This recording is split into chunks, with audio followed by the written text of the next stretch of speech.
You're listening to the Pacific Domain version by Marty Parker.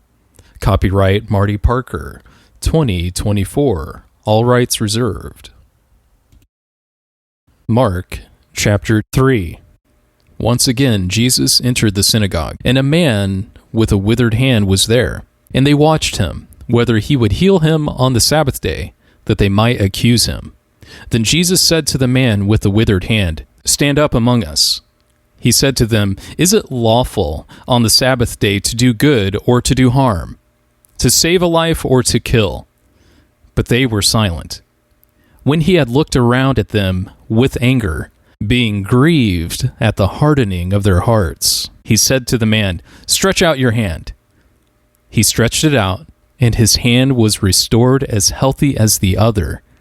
At this, the Pharisees went out and began plotting with the Herodians how they might kill Jesus. But Jesus withdrew his disciples to the sea, and a great multitude from Galilee followed him, and from Judea, from Jerusalem, from Idumea beyond the Jordan, and those from around Tyre and Sidon. A great multitude, hearing what great things he did, came to him. Jesus asked his disciples to have a boat ready for him so that the crowd would not crush him. For he healed many, so that as many as had diseases pressed on him that they might touch him. And when the unclean spirits saw him, they fell down before him and cried out, "You are the Son of God." He sternly warned them that they should not make him known.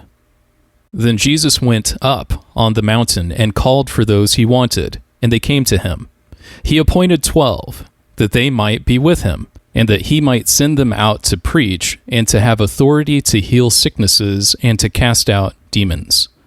Simon, to whom he gave the name Peter, James, the son of Zebedee, and John, the brother of James, whom he called Boanerges, which means sons of thunder, Andrew, Philip, Bartholomew, Matthew, Thomas, James, the son of Alphaeus, Thaddeus, Simon the Zealot, and Judas Iscariot, who also betrayed him.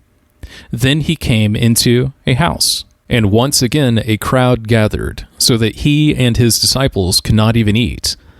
When his friends heard it, they went out to seize him, for they said, "He is insane." The scribes who came down from Jerusalem said, "He has Beelzebul, and by the prince of the demons he casts out the demons." He summoned them and said to them in parables, "How can Satan cast out Satan? If a kingdom is divided against itself, that kingdom cannot stand. If a house is divided against itself, that house cannot stand. And if Satan is divided and rises against himself, he cannot stand.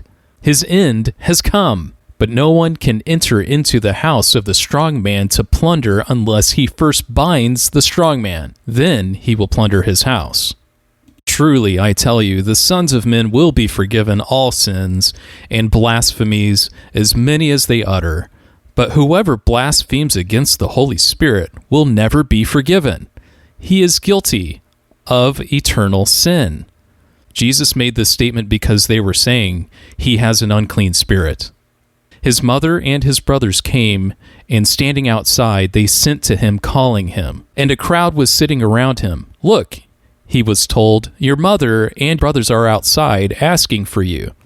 And he answered them, saying, "Who is my mother, or my brothers?" Looking around at those who sat around him, he said, "Behold, my mother and my brothers.